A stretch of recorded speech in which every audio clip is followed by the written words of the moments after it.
9 days on a motorbike? Turn off, carry on. Okay. We're going through the 7 realms of hell. First incident of the day. 1,000 miles across North Vietnam I can't do 2 things at the same time! with no plan. Nope, that's the best way to travel. My first experience adventure filmmaking with Harrie was about to be on one of the most iconic motorcycle routes in the world. But it wouldn't just be a test of road endurance, it was also a test of our relationship.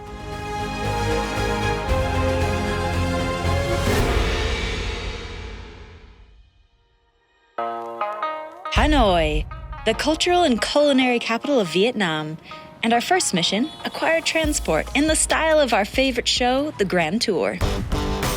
And clap. I've rented a bike. It's a Honda Wave, 110cc semi-automatic, and it includes this rack that I can use to hold all my fruit. And if anyone else is a fan of Indiana Jones, I've named it Short Round. It's perfect for all the wild roads ahead. I believe that's also the sound of a 110cc Honda Wave, heralding the arrival of my bumbling boyfriend of a travel companion. What? What time do you call this? You know I live outside of time. Anyway, I've also rented a Honda Wave 110cc. And this rack is where I'll be holding my camera equipment. And I've simply named it The Cat. He really likes cats. Are you excited? Excited, but also terrified. I have no idea what to expect. Look, I'm sure it's going to be fine, but let's firstly get you a GoPro so you can record this experience. Let's get you some closed footwear so you don't damage your feet, some warm jackets for those mountain roads, and maybe a cheeky shot of local liquor to give you some Dutch courage, okay? Eat your heart out, Jeremy Clarkson.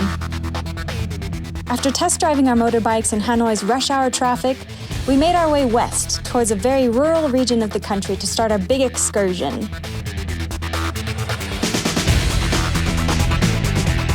The first couple of days riding brought us through several remote and absolutely beautiful local villages. The journey was already shaping up well. We were averaging about 7 hours of driving for 3 straight days with no breaks. The only stops we made were for quick meals of pho and Thai tea. As beautiful as those views were, our butts were still suffering.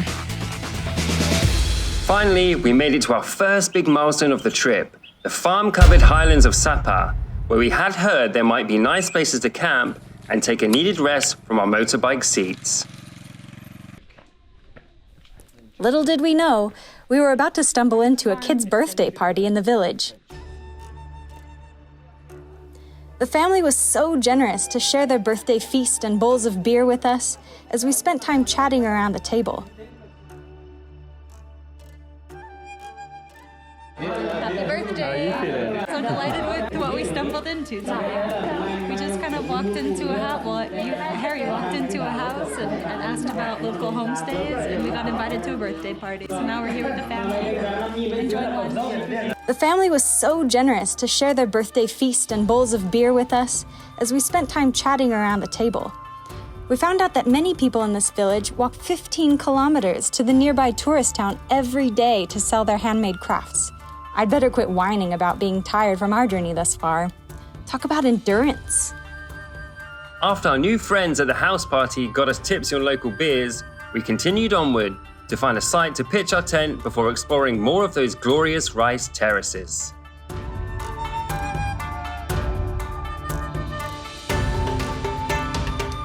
Sapa is home to many colorful ethnic minorities and hill tribes who have been farming and trekking these mountains for centuries. We didn't expect to be invited into a family home while on the search for a campsite. So for that reason, I'd have to say that this place was a really special highlight and the perfect pick-me-up after an exhausting few days. Unfortunately, though, we had to keep moving to make it to our even bigger driving challenge, the Ha Giang Loop. Do you want me to hold your bottle? It looks like you have a tail. We thought we would save time and tried to make it from Sapa 250 kilometers all the way to Ha Giang in a single day. I knew we could make it, but I was a bit worried about Carly's driving anxiety. I feel like we're going through the 7 realms of hell in terms of road surfaces today. We've had gravel, pre-tarmac, dust. What's gonna come next by the end of the day?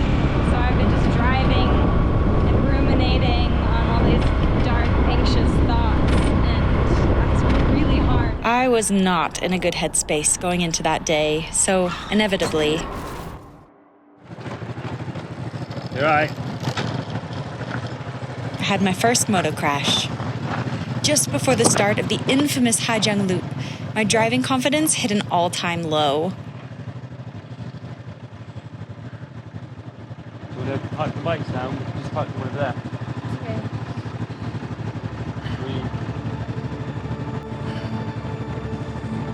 Got it. Got this.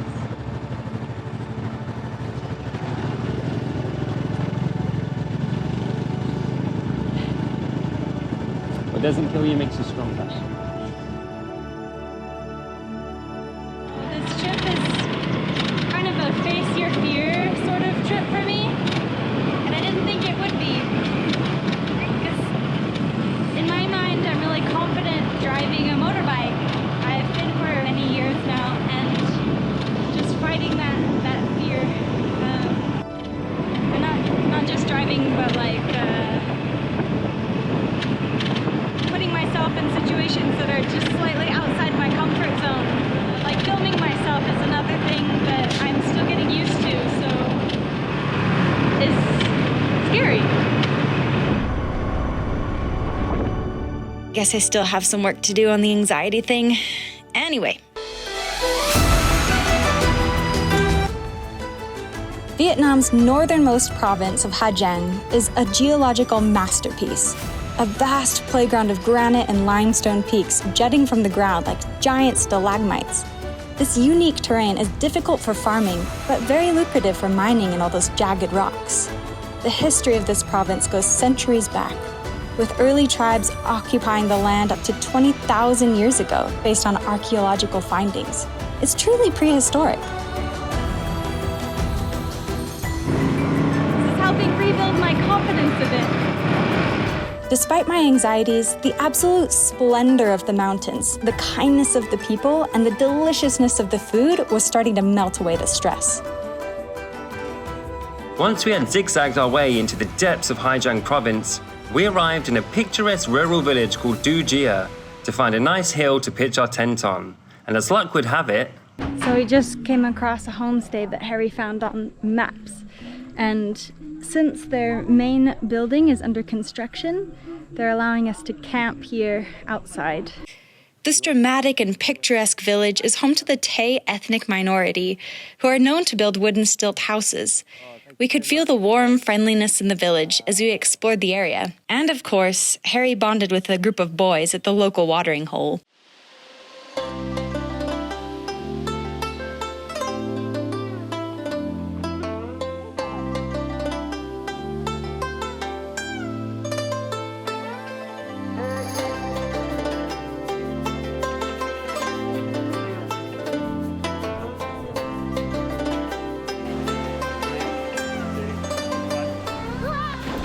back on the Ha Giang Loop, we were immersed in the daily hustle of Vietnam's agricultural industry.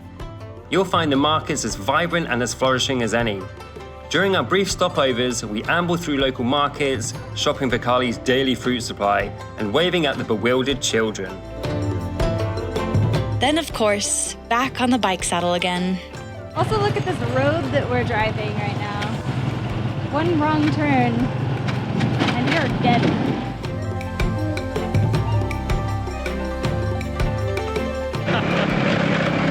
Just one way to cure your hangover is to do some dodgy driving on tiny roads, lost in the middle of the mountains. One sure way to get you thinking straight. After still so much driving, we felt like doing something more active. So we found a small hiking path that led up to one of the most insane vistas I've ever seen. We strolled through the corn and soybean farms to the top of the hill and were met with a spectacular reward.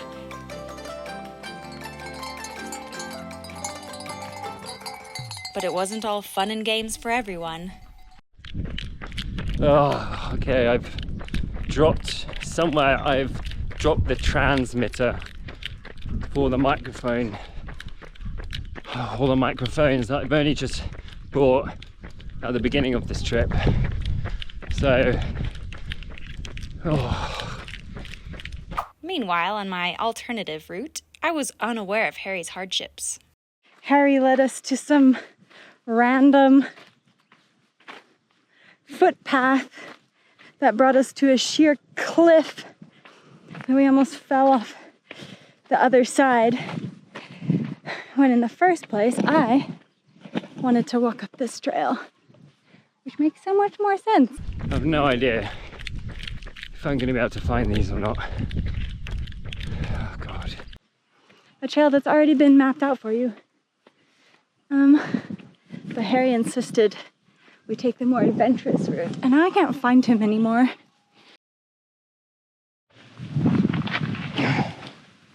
Aha!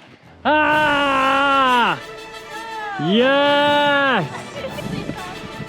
No freaking way. Yes!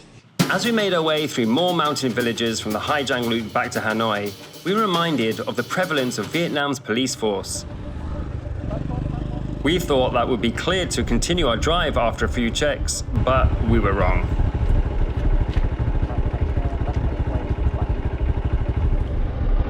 We have to now? Turn off camera. Oh, sorry. Turn off. Okay.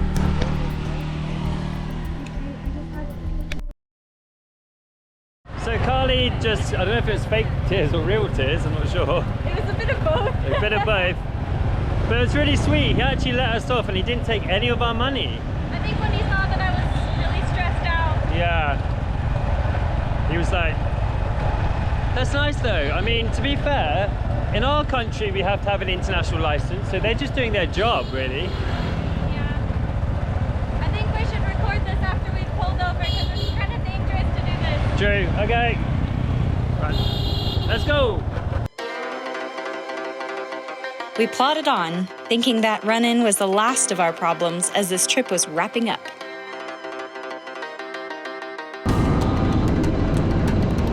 Raining. It's raining.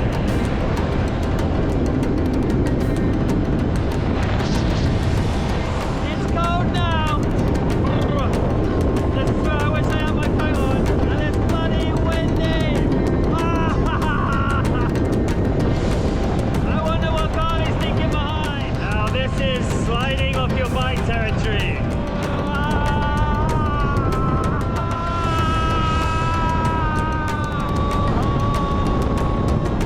There's so much air hits you in the face when these big lorries go by.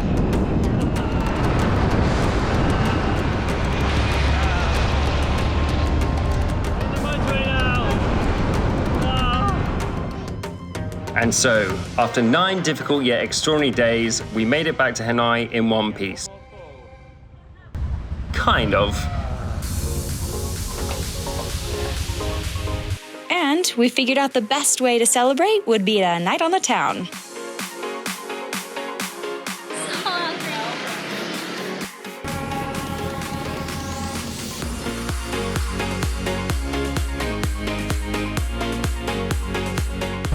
Look, they have performers.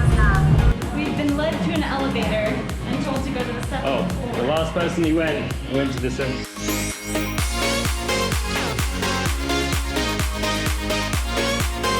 While we were out enjoying Hanoi's nightlife, we stumbled across a nice little bar where we befriended the owner.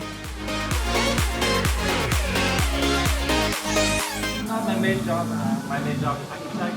Architect? Yeah. Same as her. Wow! Yeah! No way. Architecture, that's amazing. We gave him some of the cheap rice wine we bought on the street. He didn't seem to enjoy it. Hi, so, ready? Does it combine?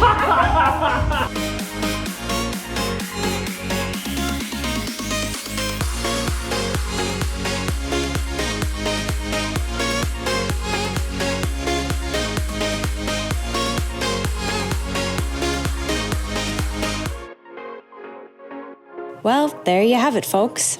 The end of the journey is upon us. We've learned multiple lessons on this trip, but I think the main one is always keep spirit, stay determined when things go sour, and things will always turn out in the end. Sounds like it should belong on the inside of a Christmas cracker. Or This should be the end of the end credits of our video. yeah. And cut. What an experience! My first time filming on the road with Harrie in a new country, driving motorbikes on sketchy roads with a simple action camera, no structured plans, and no sweet clue what I was doing. Just driving and observing. Those 9 days turned out to be some of the most hectic yet awe-inspiring days of pure adventure I'd ever experienced. And it all taught me to lean into the unexpected, and most importantly, to trust that, just like life itself, everything turns out okay in the end. But here, it was certainly not the end. It was only the beginning.